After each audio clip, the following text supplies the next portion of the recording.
dua malam lalu, Jumat malam Sabtu saya hadir di grand final Abang None Jakarta. Itu ngapain DKJ hadir di sana ya? Gitu.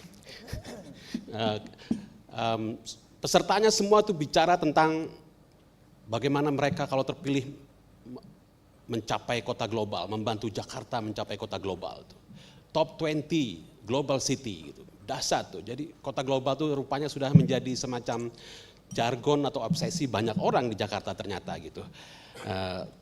Mungkin mereka sudah memahami atau di input informasi tentang itu, tapi itu mimpi yang perlu kita dukung tentu saja gitu, meskipun mereka menyampaikan itu dalam menjawab pertanyaan para juri waktu. Mereka hadir dengan pakaian Betawi, identitas yang mudah sekali dibedakan dengan misalnya ada tamu-tamu pemenang ajang serupa dari beberapa daerah lain tuh. Saya ingin memulai cerita dengan itu karena kita ada di Taman Ismail Marzuki nih sekarang. Taman Ismail Marzuki dan Abang None Jakarta itu lahir dari upaya satu orang yang bernama Ali Sadikin tuh untuk membentuk identitas Jakarta dan untuk menghidupkan, menggairahkan kehidupan kesenian dan kebudayaan di Jakarta itu.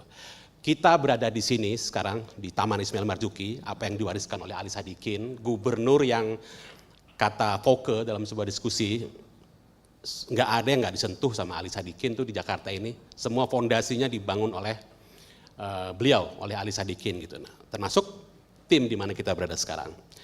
Oke, saudara sekalian, kita mulai sesi pertama diskusi dialog publik seni bersama calon gubernur dan calon wakil gubernur Jakarta yang akan kita pilih nanti. Saya nggak boleh nyebut pilih-pilih nih karena kita berkoordinasi ya dengan KPU dan Bawaslu. Dan pesannya adalah jangan ada penyampaian visi misi. Jadi jangan nanya visi misi ya kepada jadi kita nggak boleh karena nanti ditegur. Kita sih ditegur nggak apa-apa, tapi kalau pasangannya ditegur kan nanti susah tuh.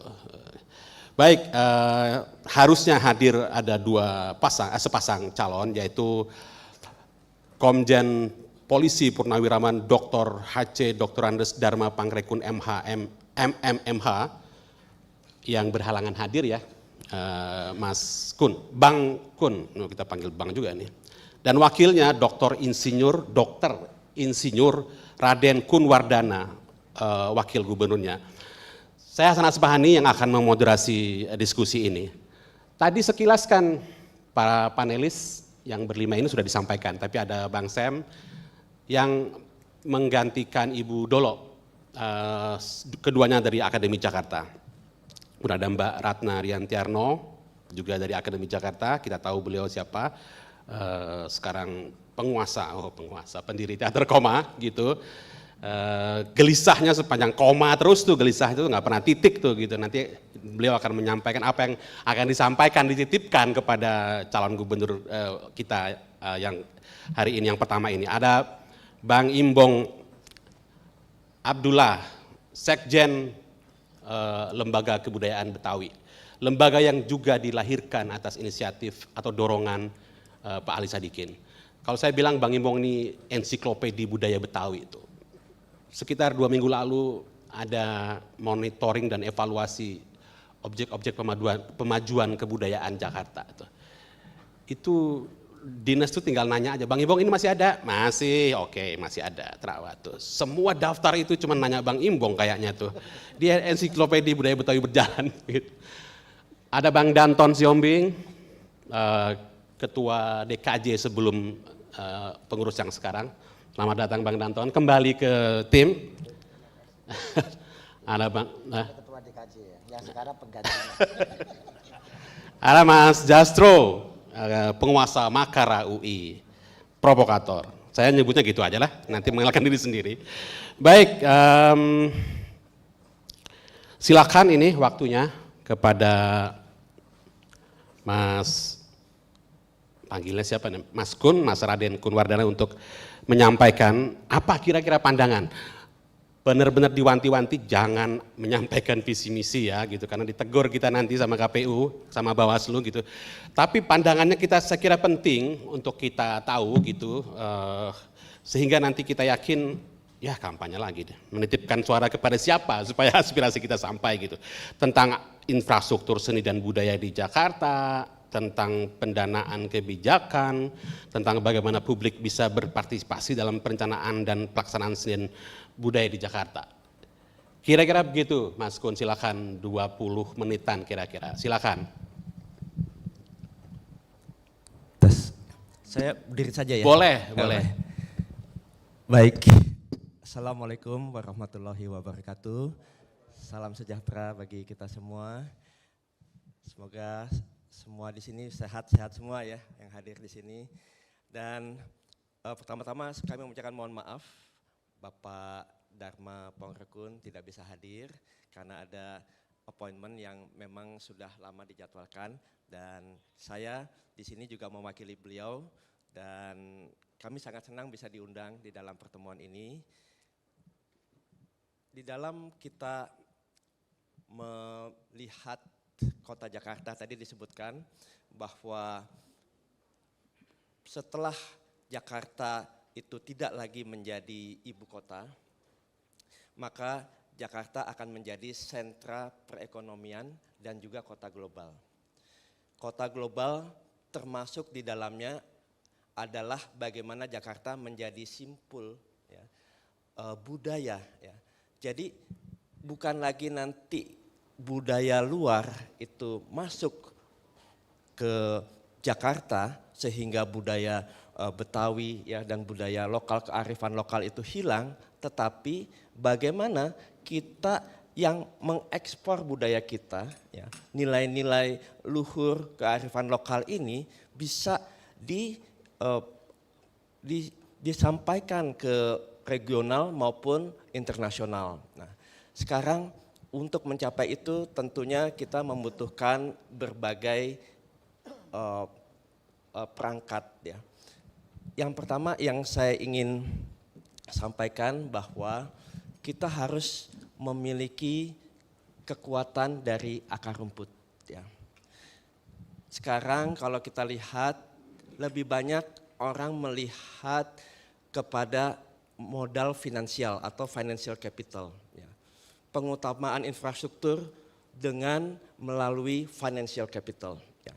Dan kalau financial capital maka itu banyak dikooptasi oleh orang-orang, segelintir orang ya, sehingga ini menjadi suatu penciptaan kesenjangan antara yang di bawah dengan yang di atas.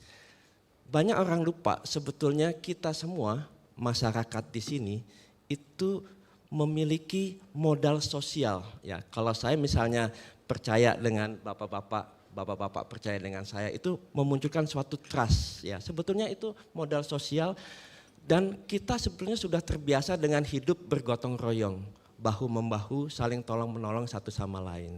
Nah, pengutamaan nilai-nilai modal sosial ini itu sebetulnya dimulai dari lingkungan terkecil kita, RT kita, kemudian RW, ya, kemudian ke atas, ya, kelurahan, kecamatan, kota, ya. Dan tadi, ya, di antara nilai-nilai modal sosial di sana itu ada yang namanya cultural capital, ya, modal budaya. Ya. Sebetulnya yang disebut RT RW ini, ya, bukan hanya sebetulnya kepanjangan tangan dari pemerintahan setempat, ya, atau kelurahan kepada mereka, tetapi RT RW ini bisa digunakan untuk pemberdayaan masyarakat. Ya. Kalau kita mengacu ke berbagai negara atau ke tetangga kita di Singapura, mereka membentuk yang namanya pusat komunitas atau community center di sana. Ya. Dan di sana bisa banyak hal dilakukan untuk pemberdayaan masyarakat di RT RW ya. Dan mereka menjadikan ini betul-betul civil society ya. Yang the real civil society ini ada di bawah. Nah, kalau kita lihat bagaimana civil society ini bisa juga mengembangkan budaya, seni budaya di level yang paling bawah. Ya, jadi pusat komunitas ini bisa tempat kongko-kongko, ya, melihat aspirasi, bagaimana penyelesaiannya, dialog, ya, bisa untuk usaha, ya, bisa untuk pengembangan manusia, human capitalnya, ya, dan yang terpenting ini bisa mengembangkan culturalnya juga. Ya. Jadi penjenjangan itu ya harus dimulai dari bawah, ya, sehingga semua akan sadar memiliki awareness terhadap budaya itu sendiri, seni dan budaya. Nah, kita ingin mengembangkan itu dari grassroots, ya. Terus kemudian ke kelurahan, kecamatan, ya, ke tingkat kota, ya. Sehingga kecintaan mereka terhadap budaya, ya, terhadap kearifan lokal itu semakin meningkat. Nah, permasalahannya yang pertama, bagaimana ya ini bisa dibentuk? Ya, tentunya kita perlu melihat adanya infrastruktur tadi, infrastruktur, kemudian juga pendanaan. Ya. Pendanaan sebetulnya bisa dengan kolektif, ya, usaha kolektif, ya, di sana bisa mengumpulkan pendanaan, ya, kemudian bagaimana dana itu bisa dimanfaatkan. Nah, kita ingin membantu itu, ya, kita ingin membantu itu untuk bisa maju, ya, dengan mungkin subsidi dan lain-lain. Ya. Nah, kalau misalnya tadi dari awal sudah terbentuk kemudian berjenjang, ya. Sekarang di sini kan ada namanya gedung olahraga GOR di setiap wilayah, ya. Kemudian ada pusat budaya dan lain. Tetapi permasalahannya ini tidak gratis, ya. Kalau ada gedung olahraga, ya, kita menginginkan gedung olahraga ini bisa juga jadi, ya, dikembalikan lagi menjadi pusat kesenian, ya. Dan tadi digratiskan, ya, karena permasalahannya itu adalah bagaimana mereka bisa menggunakan sebaik mungkin, ya, untuk pengembangan seni dan budaya. Kalau misalnya mereka bisa tadi punya akses dan juga bagaimana mereka bisa berkumpul dengan baik, ya. Nah, ini menjadi sesuatu kekuatan bagi kita. Bahkan bukan hanya di level tadi GOR saja, di tim di sini, ya, di tempat-tempat pentas, ya, seni budaya gratis, ya. Dan ini sangat penting, ya, untuk pengembangan tadi. Nah, kemudian selain infrastruktur juga kesejahteraan, ya. Bagaimana mereka bisa mau aktif tetapi mereka tidak sejahtera, ya. Ada seni-seni yang memang bisa mendapatkan hasil atau bahkan keuntungan, ya, misalnya seni musik atau seni film, ya, ataupun seni rupa, ya. Tetapi ada seni-seni misalnya seni teater, ya, kemudian seni sastra, ya, dan lain-lain yang untuk bisa mendapatkan hasil ini tidak seperti seni yang lain tadi. Nah, seni-seni yang lain ini bisa membantu, ya, bisa memberikan dukungannya, ya, sehingga semua bisa maju bersama. Nah, terus kemudian bagaimana kita melihat kesejahteraan itu, ya? Karena kesejahteraan itu sangat penting. Tidak akan bisa orang produktif, ya, tidak akan bisa orang kreatif kalau dia tidak sejahtera, ya, atau misalnya dia bekerja dalam sehari lebih dari 8 jam atau lebih dari 12 jam, ya, ini sudah tidak ada work life balance, ya, keseimbangan antara bekerja dan kehidupan sosialnya. Untuk itu kita menginginkan adanya bekerja secara layak, ya, bagi semua, ya, Pak. Ada pekerja seni, ya, misalnya di seni film ini kameramennya apa segala macam, seringkali mereka bekerja lembur tetapi tidak dikompensasi. Nah, ini kalau undang-undangnya, ya, bekerja yang layak itu 8 jam, ya. Upah yang layak itu UMP, ya. Kita harus pastikan mereka bisa mendapatkan minimal di UMP, ya. Kemudian bagaimana yang lansia, kita berikan tunjangan. Mereka punya pengalaman, mereka punya pengetahuan yang sangat baik bagi generasi penerusnya, ya. Kita ingin jadikan Jakarta ini sebagai simpul budaya, simpul kreativitas, gitu, ya. Maka dari itu penting sekali manusianya. Jadi infrastrukturnya ada, manusianya juga sejahtera. Nah, kita memang melihat bagaimana untuk bisa sejahtera, ada lapangan kerja, ada lapangan usaha, yang satu lagi adalah lapangan kreativitas. Nah, disinilah letak seni budaya itu tadi. Kemudian ya kami melihat ya, misalnya di tim ini dikelola oleh Jakpro ya. Nah, ya Jakpro ini ya otomatis lebih melihat dari sisi bisnisnya ya, tidak melihat dari sisi budayanya ya. Begitu melihat hal-hal yang ada, kemudian melihat aspirasi di bawah ya.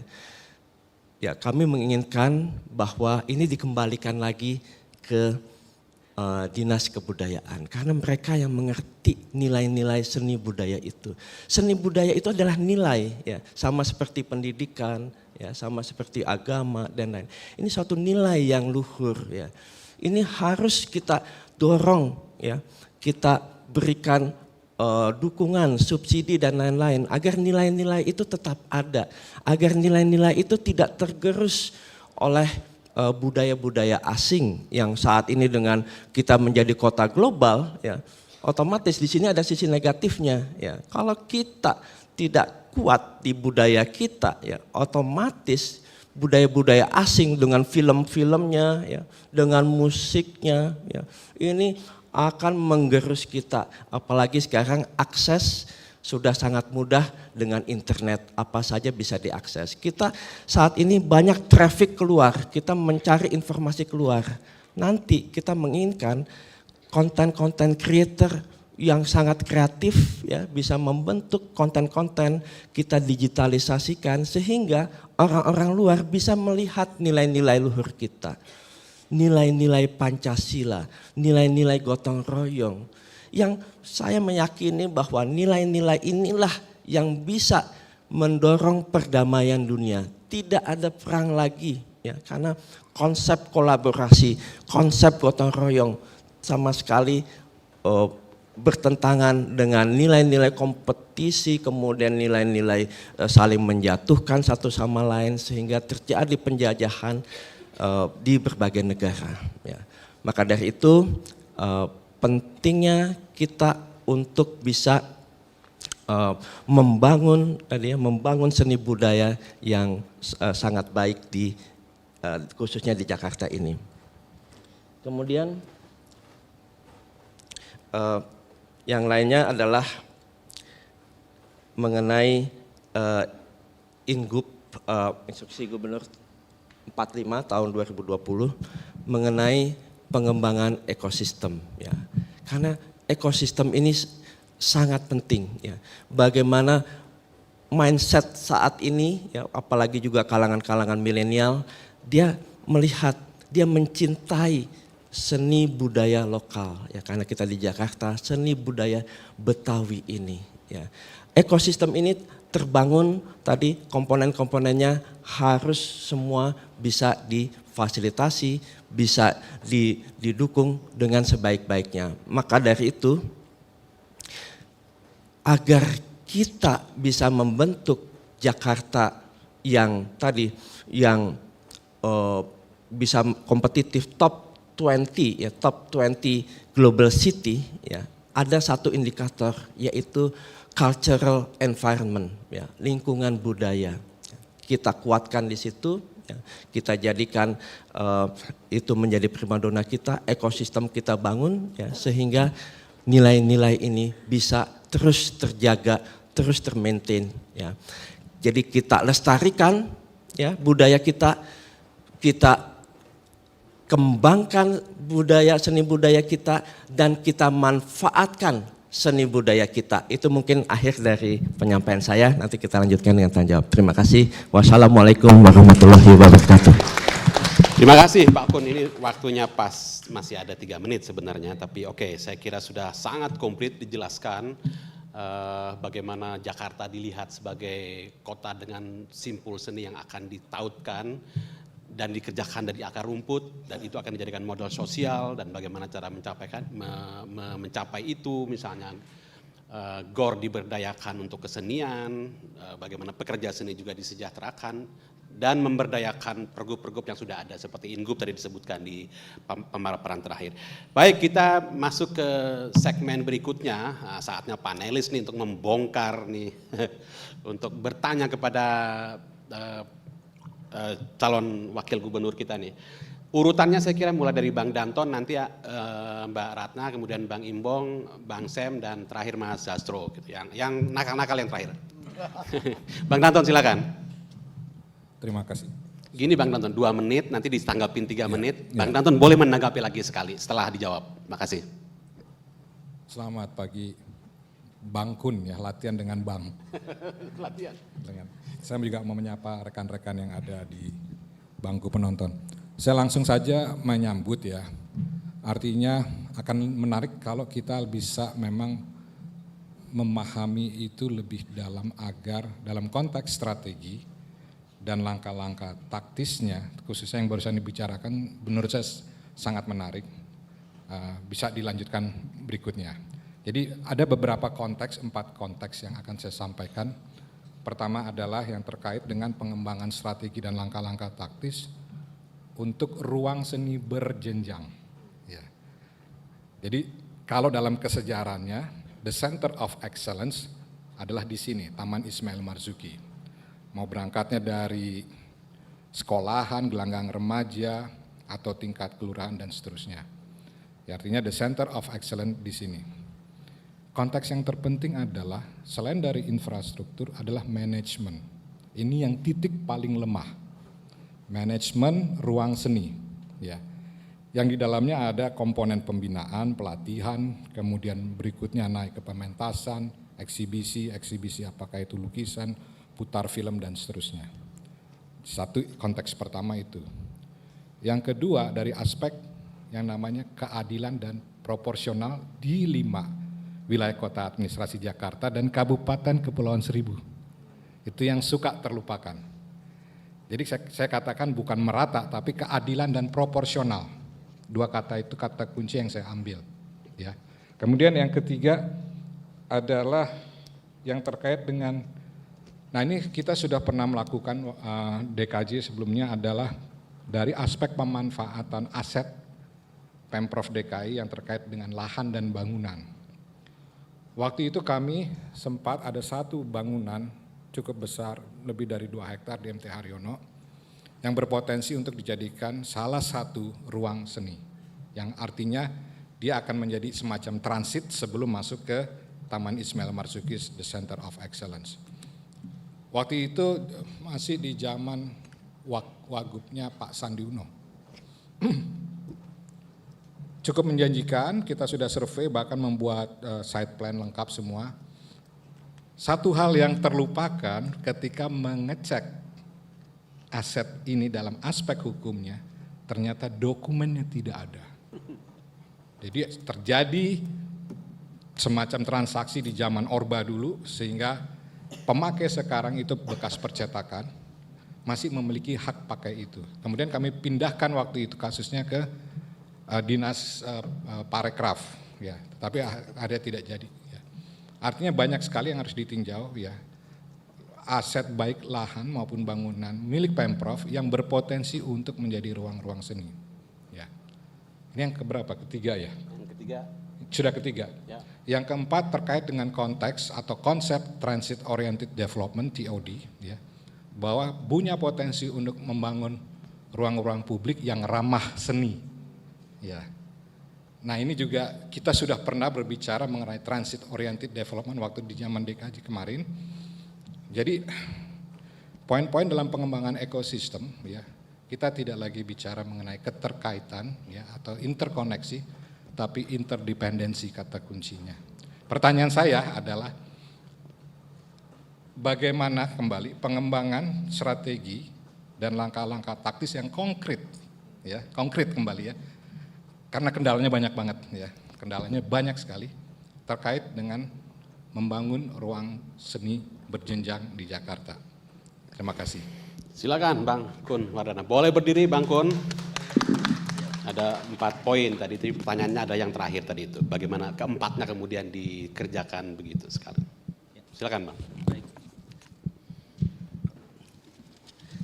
Jadi mengenai, jadi bagus sekali nih. Ini sebetulnya catatan bagi kami, ya, empat masukan luar biasa. Kemudian, jadi saya terima kasih ya Pak. Nah, ruang publik yang ramah seni, ya.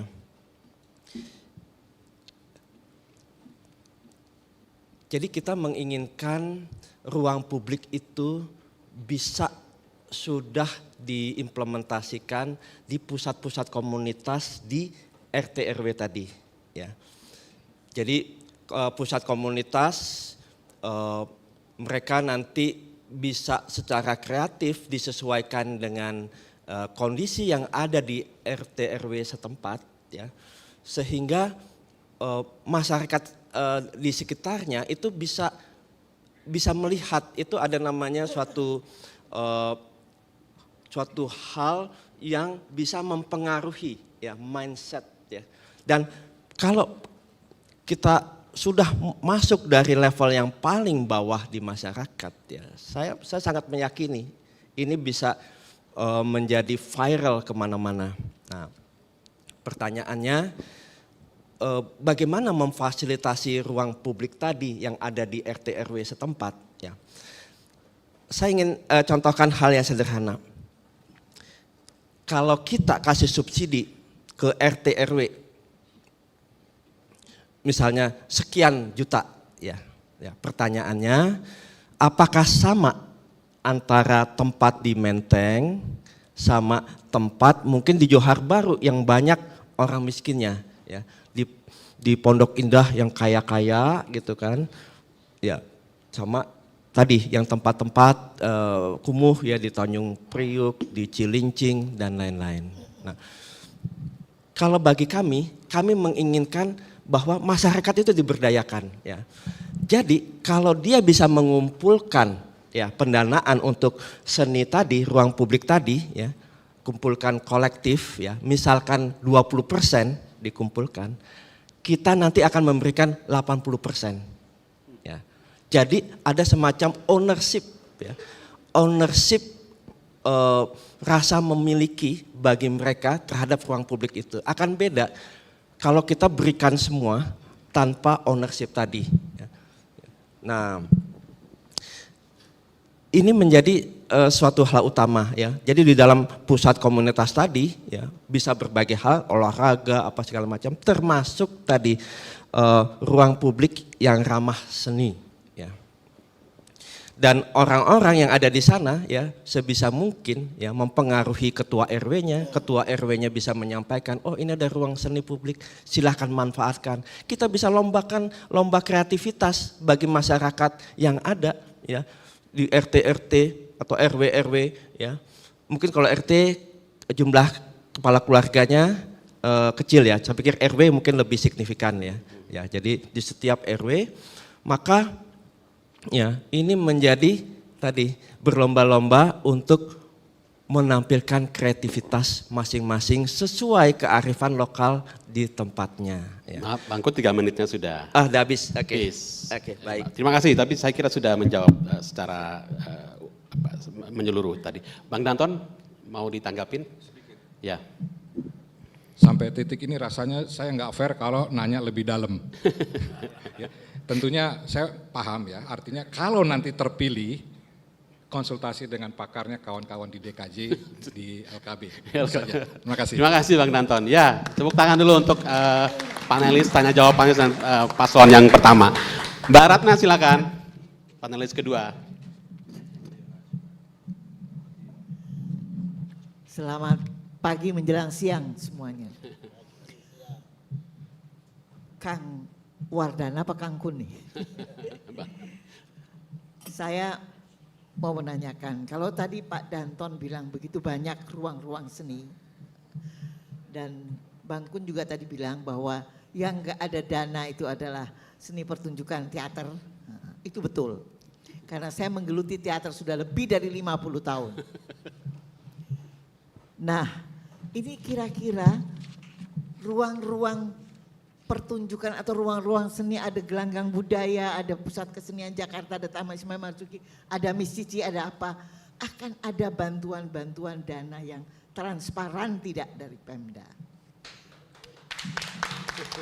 Dan kemudian untuk para senimannya, untuk memperoleh dana, untuk mewujudkan apa yang dia inginkan, kira-kira juga akan ada dana yang transparan. Dan tidak dilakukan oleh Pemda DKI sendiri. Jadi dilakukan oleh organisasi-organisasi, kelompok-kelompok kesenian yang ada begitu banyak sebetulnya di Jakarta. Kalau mau disebut emang nggak cukup waktunya gitu, begitu banyak kelompok-kelompok yang berkesenian. Jadi saya kira perlu adanya bantuan yang jelas kita harus kemana gitu. Kalau memang Pemda, ya memang Pemda. Tapi kalau di luar dari Pemda sebetulnya ada atau tidak. Dan yang paling penting adalah soal audience development. Bagaimana caranya mendatangkan orang untuk menonton pertunjukan-pertunjukan. Itu ribet banget, nggak bisa dikasih kepada seniman bahwa mereka melakukan marketing, mereka melakukan kerja kesenian, tapi itu harus dibantu. Mereka nggak punya dana kalau untuk sewa PR atau sewa apa gitu. Nah saya kira itu perlu bantuan dari Pemda kepada kelompok-kelompok yang udah cukup terkenal. Tapi karyanya yang nonton cuma 50 orang, kasihan banget gitu. Terima kasih. Terima kasih. Langsung ditanggapi Bang Gun Wardana, silakan. Saya langsung aja ya. Langsung. Jadi ada banyak cara ya tadi untuk pendanaan ya. Untuk APBD sendiri ya, karena ini seni budaya ini sangat penting, kita akan tingkatkan ya. Kita akan tingkatkan alokasi untuk pengembangan seni budaya.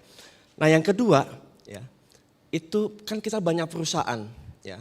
Saya bertemu dengan kalangan pengusaha, ternyata ya mereka-mereka itu memiliki keinginan untuk membangun ya khususnya Indonesia memiliki jati diri ya salah satunya dengan seni budaya ini, dan mereka memiliki yang namanya dana CSR ya, dana CSR ya.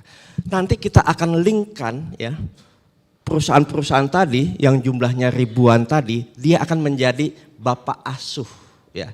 Bapak asuh ya, misalnya tadi di ruang-ruang seni publik ya, untuk seni yang mana yang mau dikembangkan, perusahaan ini punya CSR, bapak asuh untuk berapa ruang publik ya. Dan kalau kita sudah petakan ya, apalagi perusahaan itu berada di lingkungan sekitar, kan CSR ini untuk pengembangan masyarakat sekitar ya, sehingga dana-dana ini, dan dana itu cukup besar. Ya, cukup besar sehingga nanti bisa dikembangkan seni-seni budaya di ruang publik tadi. Nah, kemudian hal yang berikutnya itu ada dana abadi. Ya.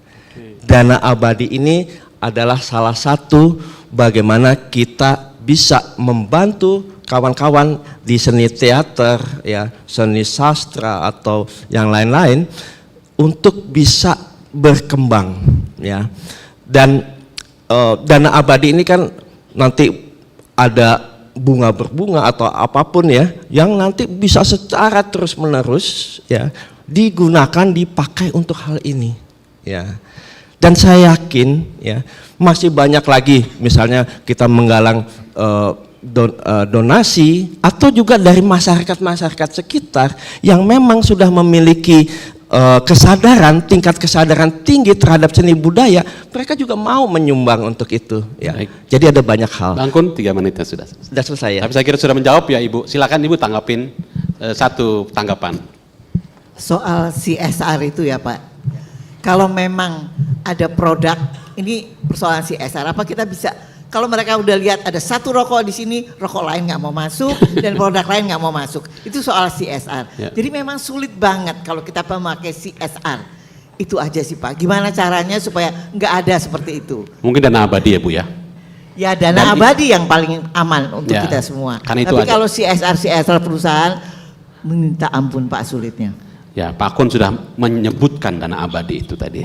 Jadi kita tunggu nanti realisasinya. Kayaknya Bang Imbong nih yang juga mau nanya tentang dana abadi atau yang lain. Silakan Bang Imbong. Baik Pak Hasan. Tadi sudah saya dengar Bang Kun menyampaikan sangat komprehensif sih. Tapi hasil pengalaman kami, seni memimpin Jakarta ini lumayan unik. Saya hampir 25 tahun melekat di Pemda DKI. Kadang A tambah 1, 1 tambah 1 bisa 11, bisa 100, bisa 50. Dalam artian, hasil kesimpulan kami tadi yang saya dengarkan itu udah keren banget. Kami punya role model ini contoh pemimpinan Pak Ali Sadikin yang out of the box.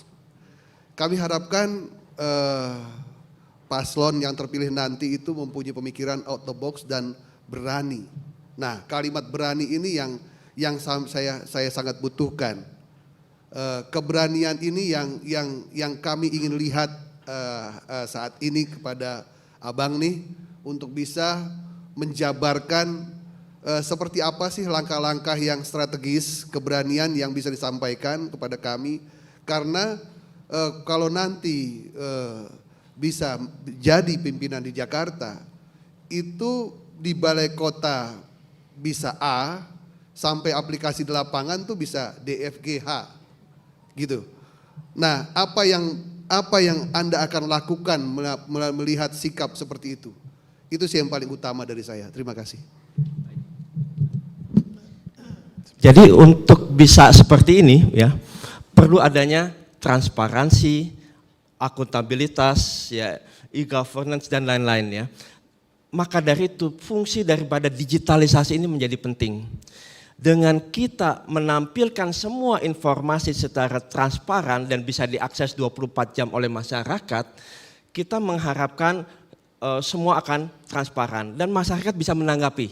Ya, jadi tidak ada lagi hal-hal yang sifatnya dia kenal, dia bisa dapat prioritas dan lain-lain. Ya, semua akan transparan.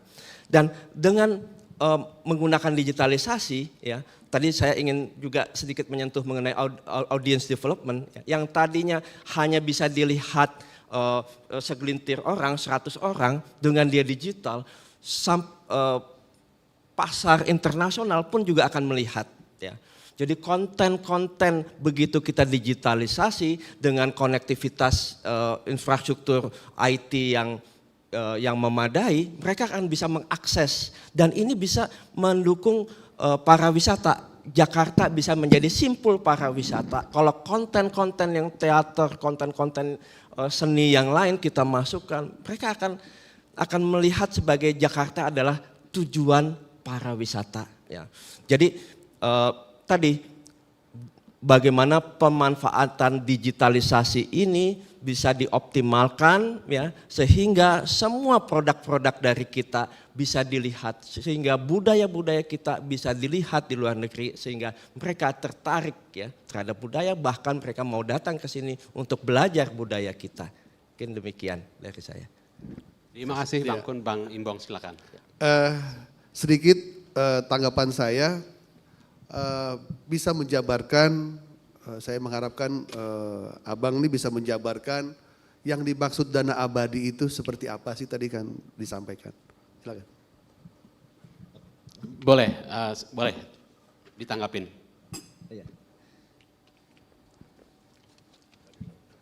Jadi memang ini kan sudah ada peraturannya ya, jadi kita akan memberikan konsentrasi khusus kepada dana abadi ini, bagaimana DKI ini ya bisa diprioritaskan untuk itu ya. Nanti kita akan menghitung juga APBD kita ya. Tapi yang terpenting ya, karena konsentrasi kita itu adalah bagaimana Jakarta ini memiliki, warga Jakarta memiliki jati diri, memiliki adab, memiliki kesenian dan kebudayaan yang luar biasa baik ya, maka nanti APBD kita akan juga prioritaskan untuk seni dan budaya tadi, ya, termasuk dana abadi tadi. Kan demikian, makasih. Terima kasih Bang Kun. Ya, panelis berikutnya Bang Sem, silakan Bang Sem. Selamat pagi. Ini menarik namanya. Jadi pasangan ini saya menyebutnya Kun-Kun. Jadi Pongrekun, kemudian Raden Kun. Mudah-mudahan jadi kun fayakun. Menarik yang disampaikan tadi. Ada beberapa hal yang saya mau garis bawahi. Yang pertama itu ketika kita bicara modal kapal kebudayaan, maka di dalamnya itu Ada modal ekonomi di satu sisi, ada modal sosial di sisi yang lain. Lalu ada satu pertanyaan yang sangat sederhana yang saya mau ajukan. Jadi kalau Anda mendapatkan amanah untuk memimpin di kota Jakarta ini, itu berapa persen akan Anda siapkan di APBD untuk mengembangkan kebudayaan termasuk kesenian di dalamnya? Satu itu. Kemudian yang kedua, jadi Mbak Ratna, kemudian lalu Bang Imbong tadi itu, jadi menyebut beberapa hal. Yang pertama itu adalah dana gitu, abadi kebudayaan. Nah kemudian yang kedua itu CSR. Nah kalau kita lihat pengalaman yang namanya Eropa, CSR itu mematikan yang namanya perusahaan, mematikan juga mereka yang dibantu. Yang menjadi pertanyaan saya, jadi seberapa jauh Anda ketika nanti akan memimpin Jakarta ini, mengubah yang namanya CSR itu menjadi CCR, menjadi corporate cultural responsibility. Mengapa seperti itu? Lantaran undang-undang mengenai DKJ ini adalah undang-undang yang dibuat secara terburu-buru, yang akhirnya akan membawa kita terbirit-birit, sehingga ada banyak sekali celah di dalamnya yang memerlukan itu kreativitas. Jadi pemimpin Jakarta di masa depan. Nah yang paling akhir adalah seorang Ali Sadikin memandu kita itu dari big village, kemudian menjadi metropolitan. Jadi dengan membangun semua hal yang tadi Anda sudah sebutkan itu, lalu Anda nanti itu akan mengubah ini menjadi ke depan.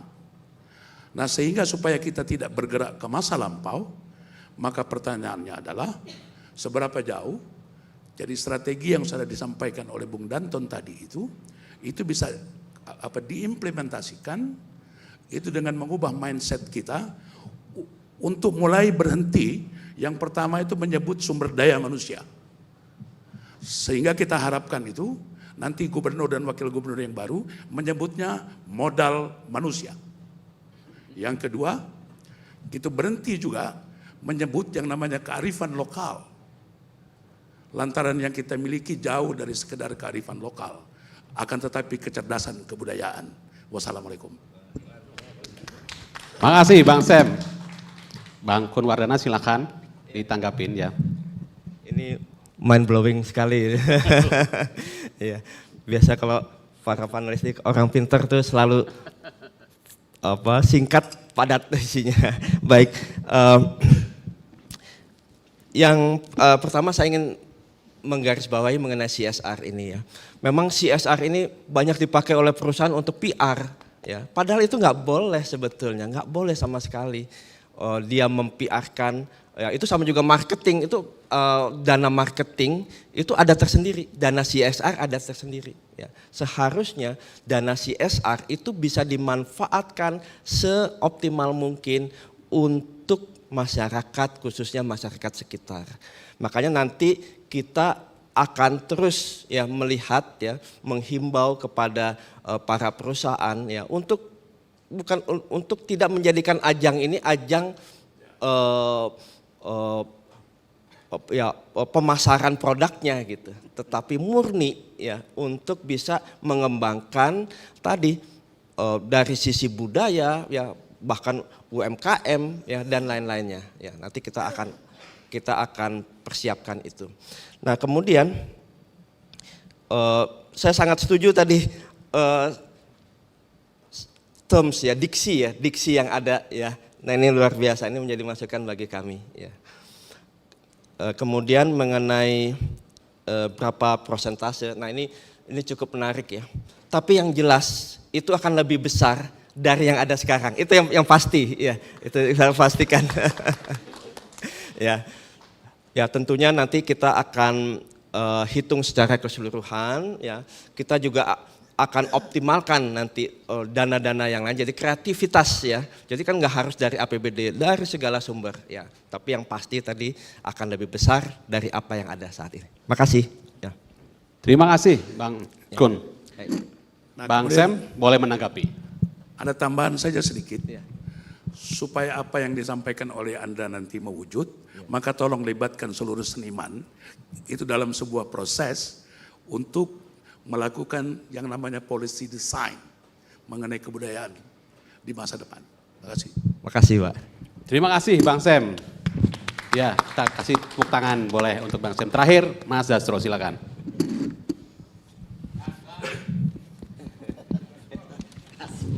Deket Mas. Oke, halo. Aduh, ini mic-nya kecil. Nah ini seniman itu sama-sama butuh memperbesar suara. Jadi tidak hanya politisi yang pengen memperbesar suara. Cuma kalau seniman butuh besar suaranya di panggung, kalau politisi besar suaranya di TPS. Jadi itu bedanya. Oke. Ya namanya saya harus menjelaskan ke Bang Kun. Seniman itu posisinya al-manzilu bainal manzilatain. Ini di antara dua sisi. Setingkat di atas orang gila, setingkat di bawah kiai. Itu posisi seniman.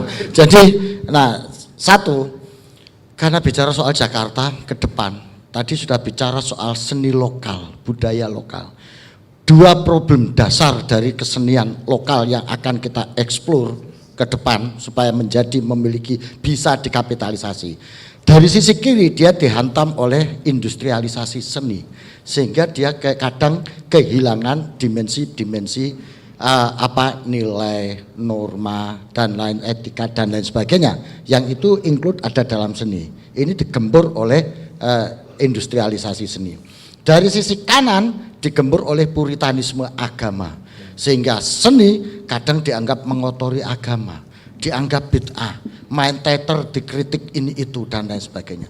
Kira-kira strategi Bang Kun kayak apa menghadapi dua tekanan ini sehingga seni dan budaya yang menjadi contoh kecerdasan lokal, saya langsung ambil itu termin beliau, ini bisa tereksplor secara baik dan bisa dikapitalisasi secara efektif tanpa harus merusak seni yang ada di lokal itu sendiri. Ini yang pertama gitu.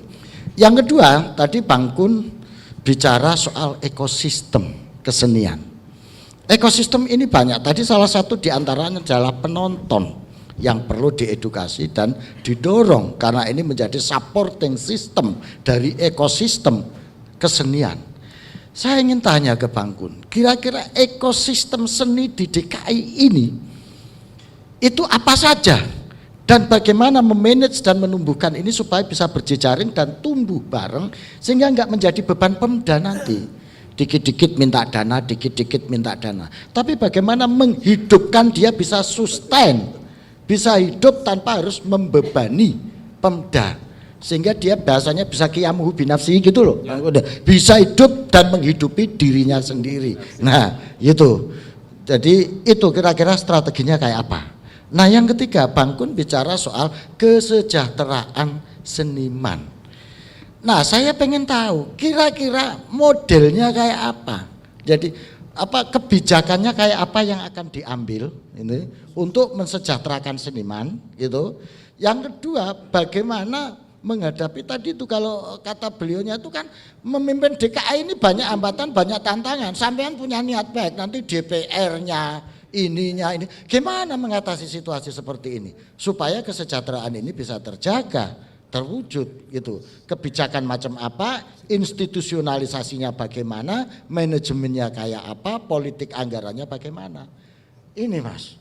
Ya, nggak perlu panjang lebar. Sudah. Kalau terlalu panjang kasihan ibu-ibu, terlalu lebar kasihan bapak-bapak. Terima kasih. Silakan Bang Kun. Ya, saya kira. Silakan Baik, Bang. ya. Saya mulai dari bawah dulu ya. Jadi mengenai kesejahteraan ya. Sebetulnya kita sudah ada undang-undang ketenaga kerjaan ya. Yang namanya hidup layak itu ada 4 ya. Yang pertama, dia harus mendapatkan upah yang layak ya. Terus bagaimana mendapatkan upah yang layak? Dari tahun ke tahun kan ada inflasi. Barang-barang kebutuhan pokok naik ya. Itu harus disurvei ya, disurvei ada sekian banyak komponen, dia harus bisa makan 3 hari dengan nutrisi yang baik, dia bisa memiliki pakaian yang baik, rumah yang baik ya, sekarang udah ada internet yang menjadi kebutuhan utama, ya dia harus punya internet dan lain-lain. Ada sekian banyak komponen dan dihitung kebutuhan hidup layak itu berapa. Nah, upah minimum layak itu harus lebih dari itu. Maka dari itu ya upah layak harus ada bagi para pekerja-pekerja khususnya tadi di dalam dunia seni dan budaya. Kemudian dia harus punya jaminan sosial. Ya, kalau dia sakit siapa yang nanggung? Jadi mereka ya harus diperhatikan keselamatan dan kesehatan kerjanya. Ya, jangan sampai dia manggung dan lain-lain ya tidak dilihat K3-nya ya. Dia capek habis begadang dan lain-lain ya. Kita harus berikan itu. Kemudian juga ada yang namanya jaminan pekerjaan ya. Ya walaupun ini banyak pekerja informal tetapi juga banyak pekerja formalnya gitu ya. Nah, ini kita harus perhatikan dan yang utama juga bagaimana dia bisa dialog. Ya, mereka bisa menyampaikan aspirasinya, kehidupannya, siapa yang nanti bisa memberikan masukan atau menyelesaikan masalahnya, memberikan solusinya. Maka dari itu ekosistem ini menjadi sangat penting. Ya, saya masuk ke nomor 2. Ya. Jadi di sini tadi ada pekerjanya, ya, kemudian ada ya seniman-seniman dan yang lain-lain. Kemudian juga ada pihak regulatornya gitu kan. Ada ahli-ahli di bidang seninya ya, kalangan kampus-kampus di bidang seni budaya dan lain-lain yang membidangi itu ya. Dan sekian banyak stakeholder yang ada yang terkait dengan seni budaya ini. Nah, kalau misalnya masing-masing bisa berdiskusi ya, bisa memiliki dialog untuk menyelesaikan permasalahan yang ada ya. Sekarang kita lihat bagaimana bisa seniman kreatif tadi kalau dia masih memikirkan perut, dia belum makan ya. Bagaimana dia bisa produktif ya.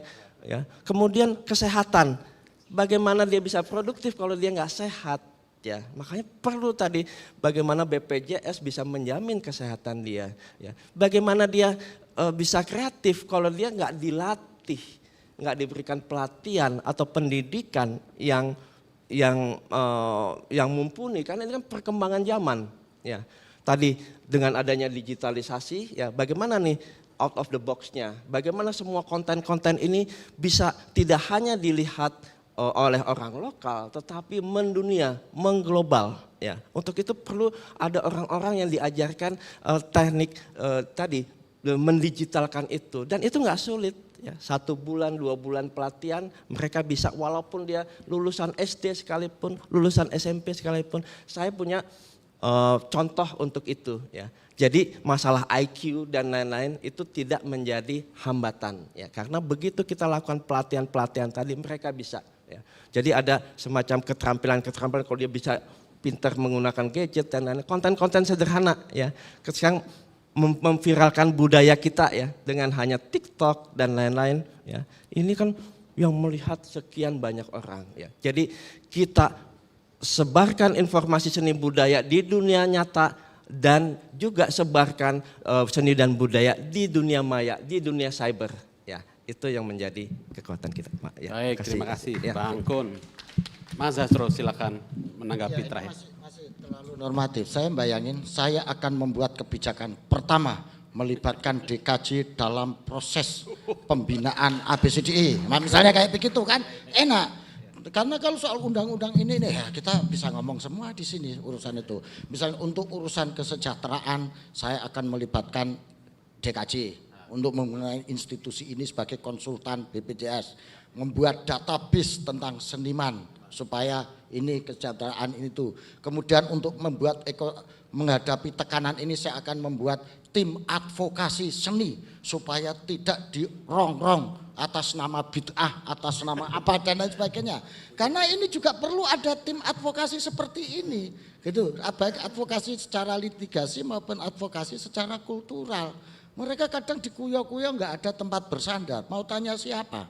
Akhirnya lari kemana? Misalnya saya akan membuat lembaga advokasi seni budaya. Ya, misalnya kayak begitu. Nah saya akan itu konkret kebijakan anggaran sehingga kita bisa nagih. Gitu. Kalau nagih itu nagihnya kemana besok ini begitu kan? Itu Mas yang saya ingin. Ini boleh ditanggapi Mas Gun, silakan Mas Gun, boleh sedikit. Ya, ini luar biasa, ini mind blowing banget, ini kelihatan sekali luar biasa. Jadi memang betul ya. Jadi tadi disebutkan DKJ ini sangat penting ya, memberikan masukan yang luar biasa karena DKJ ini merupakan organisasi yang memang mengerti ya di dunia ini. Dan tadi database ini memang ini merupakan keinginan kita untuk melakukan profiling ya. Profiling semua potensi yang ada di Jakarta ini, mulai dari para senimannya, mulai tadi pekerja-pekerjanya, kemudian apa kira-kira ya, misalnya ada masyarakat, misalnya pencari kerja nih kalangan milenial ya, kita juga lakukan profiling juga. Ya, mereka bisa datang ke Pemda, kita profiling. Anda mau seni ya, kita lihat dia memiliki kompetensi itu, dia memiliki bakat itu. Nah, di sini ada ruang tadi kita ada profiling database, basis data, semua tadi yang menjadi kekuatan kita ya. Nah, tinggal tadi bagaimana pelatihan yang tepat ya. Transisi bagi dia untuk bisa masuk ke dalam pentas ini ya.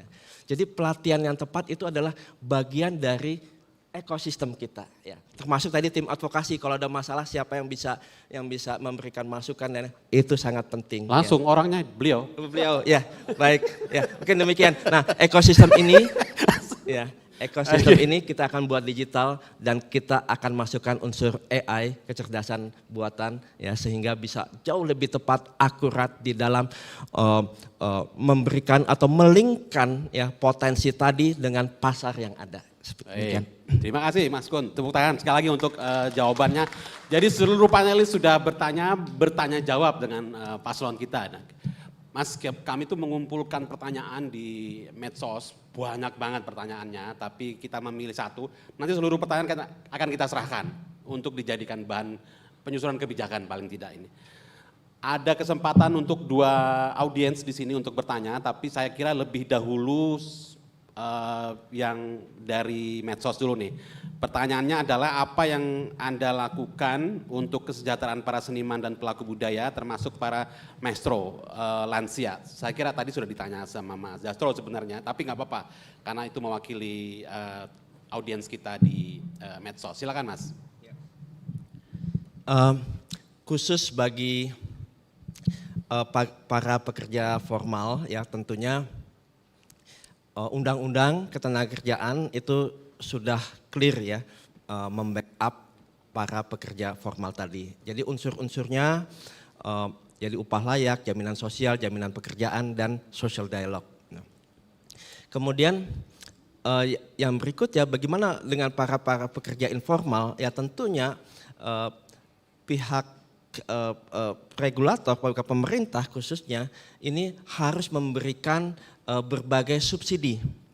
Ya, khususnya juga tadi bagi para lansia ya. Yang jelas nanti di dalam konsep super apps yang nanti akan dibuat, super apps ini menerima masukan dari semua yang ada, termasuk tadi para pekerja-pekerja seni tadi ya, dimasukkan keluhannya dalam tempo 24 jam kita akan respons ya, untuk kita bisa selesaikan, kita cari solusi ya.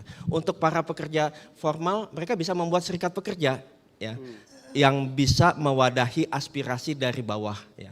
Kalau mereka ada kekurangan apapun, kesejahteraan misalnya kurang, nah ini bisa disampaikan karena undang-undang ya mengatakan bahwa minimal itu adalah UMP ya, UMP ya, sehingga yang di bawah itu artinya melanggar aturan ya.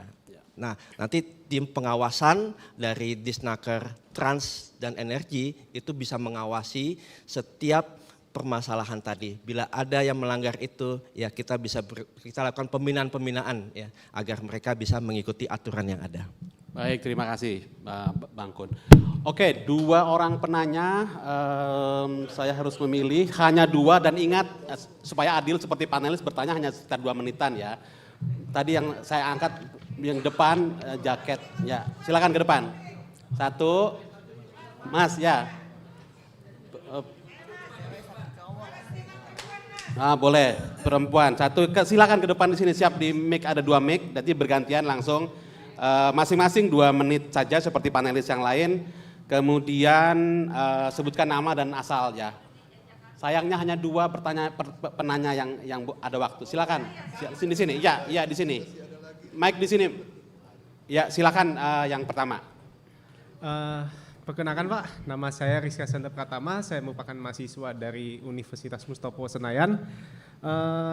Tadi Bapak pada pas pembukaan sempat mengatakan bahwasannya kita harus bisa merepresentasikan budaya lokal kita juga ke kancah internasional. Nah, yang jadi saya pertanyakan tuh kira-kira bagaimana sih strategi Bapak gitu dalam membawa budaya lokal kita ke kancah internasional? Apakah kita perlu dukungan dari pemerintah pusat atau Bapak mungkin punya strategi lain gitu? Itu sih dari saya. Terima kasih. Oke, enggak, langsung aja ke penanya kedua. Silakan. Selamat siang, karena udah mau siang.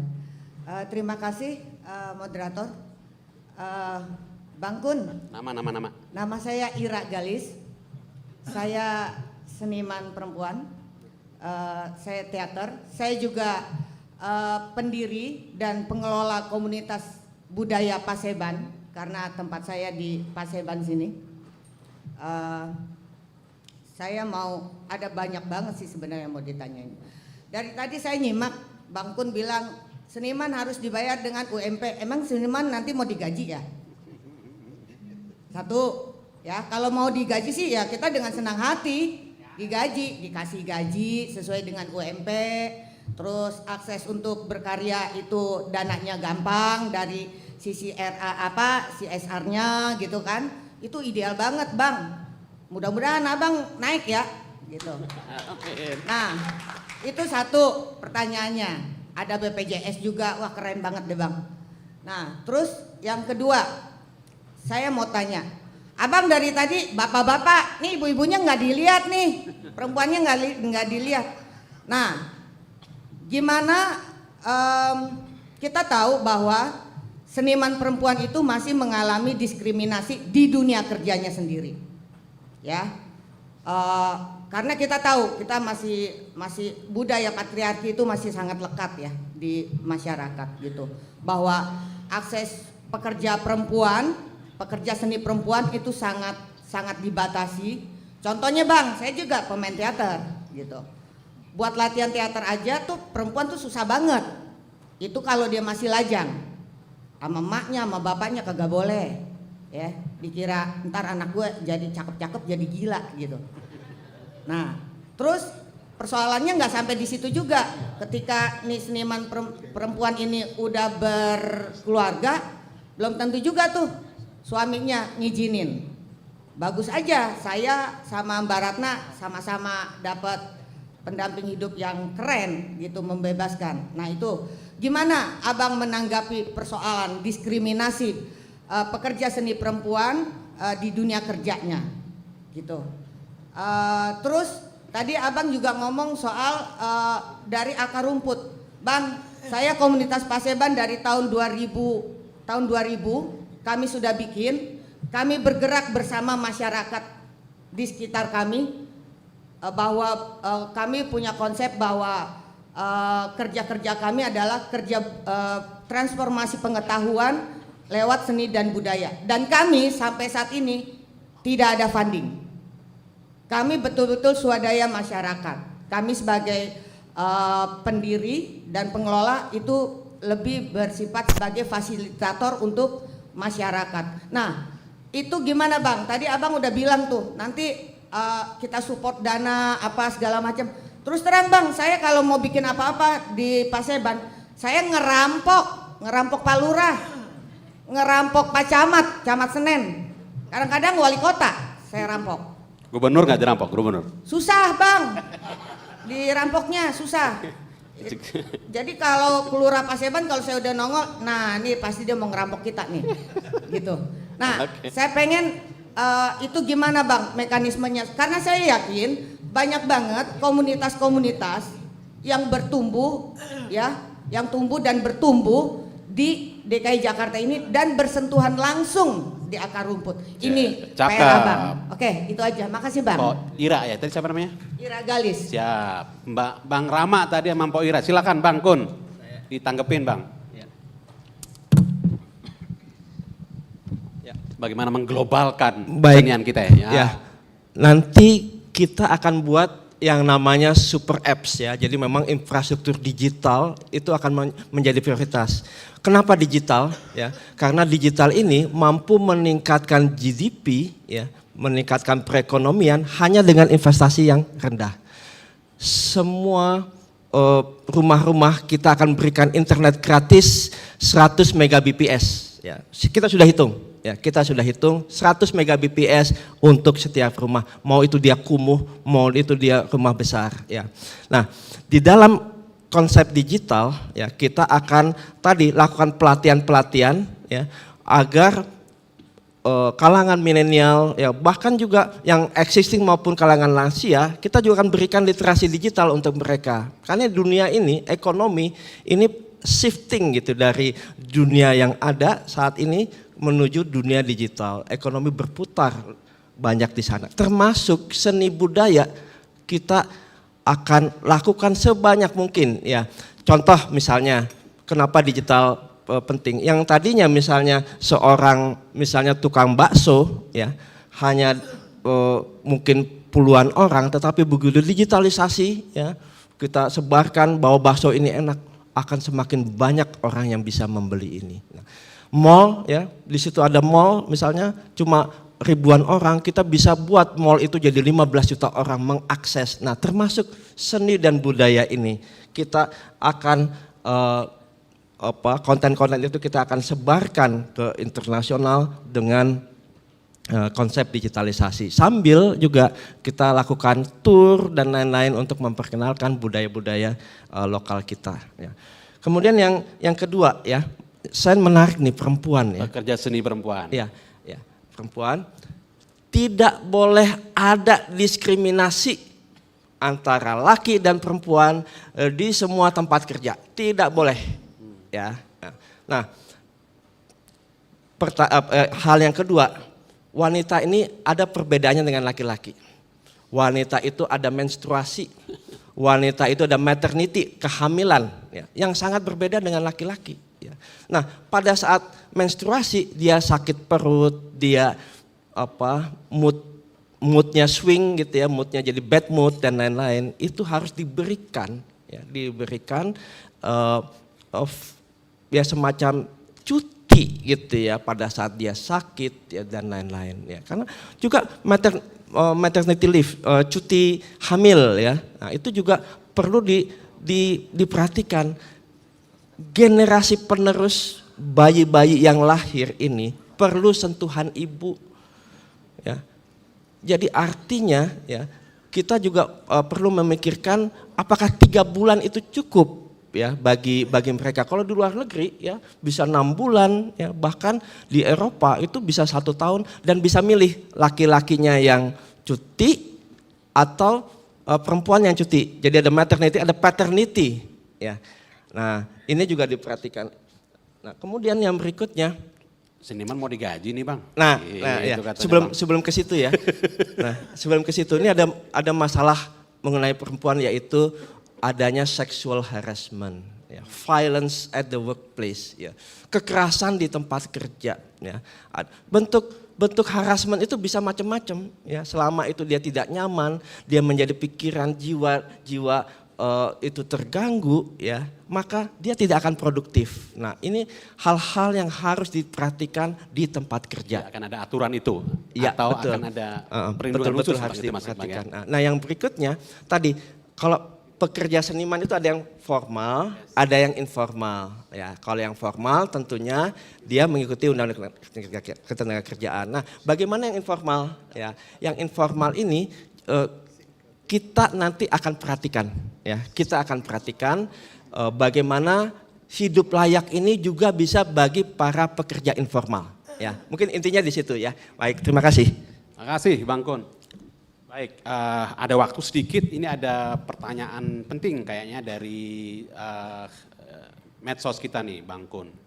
Apa kebijakan Anda nanti terhadap ekosistem kesenian di Jakarta? Saya mau nambahin dikit, itu juga ada di daftar pertanyaan yang di medsos sih. IKJ ini, diapain nih IKJ ini? Institut Kesenian Jakarta dan Sekolah Menengah Kesenian di Jakarta. Silakan Bang. Ya. Terkait dengan itu ekosistem kesenian. Ekosistem ya. Jadi ini perannya nanti kita akan maksimalkan ya. Peran IKJ ini. Karena mereka ini adalah think tank ya. Think tank bagaimana ekosistem ini bisa terwujud dengan baik ya. Kita butuh orang-orang pintar ya. Jadi kalangan akademisi ya, juga IKJ ini merupakan pilar yang sangat penting ya. Di dalam nanti pelatihan ya, bagaimana kurikulumnya, bagaimana kompetensinya ya, yang harus ini kan dunia berubah, lingkungan strategis ini berubah ya. Mereka tahu ya, kawan-kawan IKJ ini tahu bagaimana perubahan ini. Nah, kita harus bisa mengikuti perubahan yang ada ya. Dunia ke depan ya, bahkan kita sekarang ini kita agak sulit melihat mengestimasi 3 tahun ke depan ini akan apa, karena dengan adanya kecerdasan buatan, dengan adanya robotik baru ya, bayangkan AI ini kita mau buat lagu ya, itu dia dengan cepatnya bisa ya. Dia mau buat film ya, tinggal kita masukkan deskripsinya, dia bisa buat film ya. Nah, ini kan bisa menggerus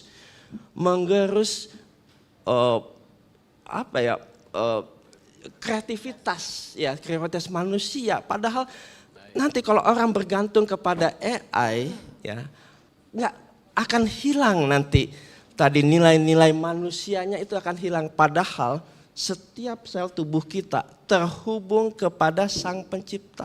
Setiap saat sel itu punya transmitter dan receiver ya. Mereka AI nggak punya.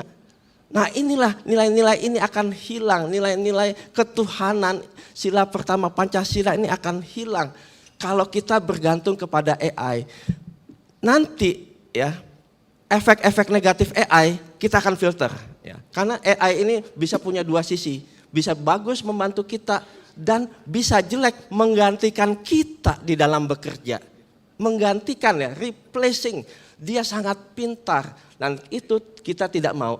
Kita mau AI hanya membantu manusia untuk mencapai tujuan kita yang mulia ya.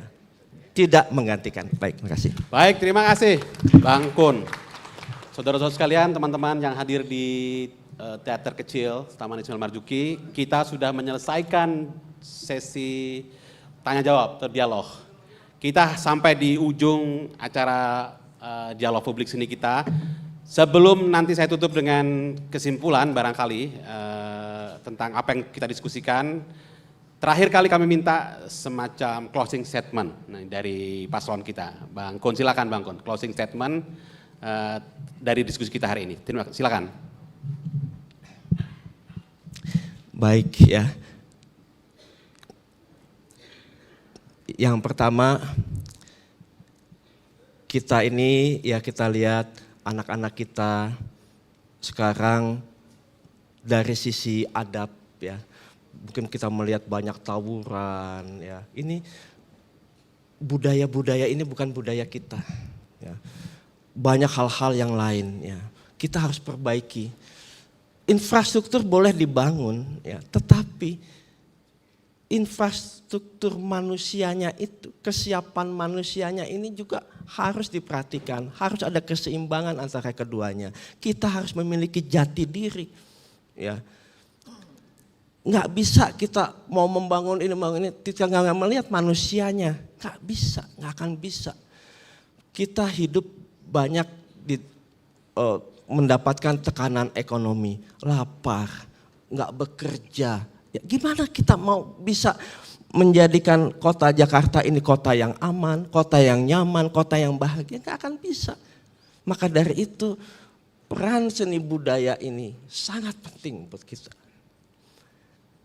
Bagaimana kita bisa mengisi pertumbuhan dengan ya meningkatkan jati diri, tingkat kesadaran manusia kita. Ya. Makanya kesetaraan itu menjadi penting, tidak boleh ada kesenjangan sosial.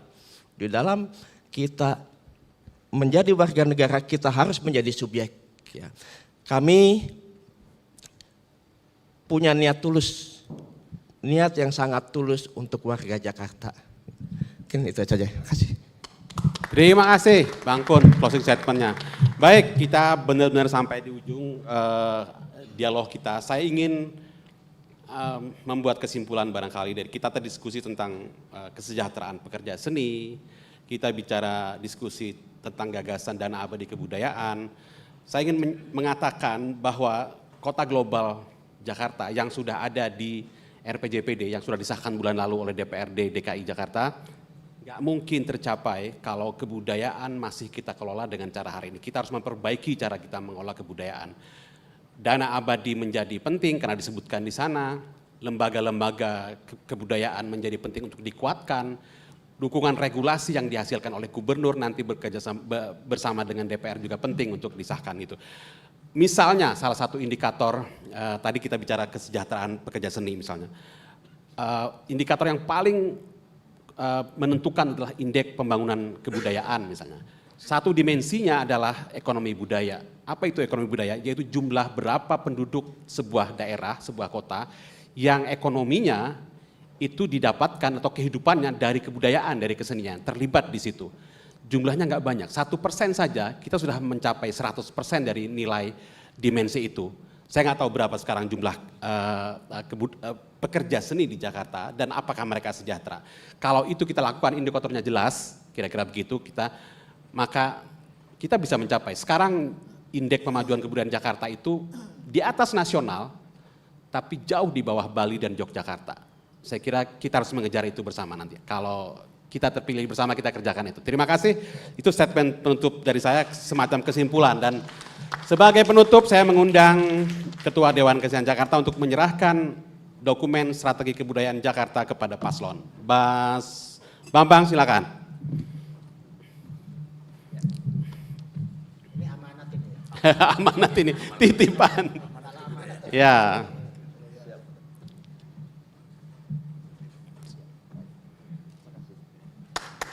Ya.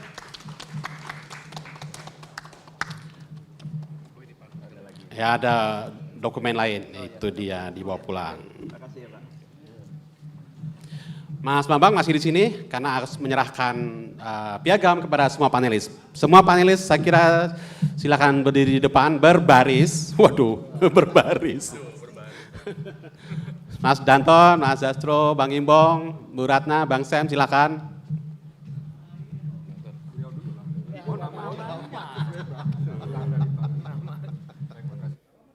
Salaman dulu.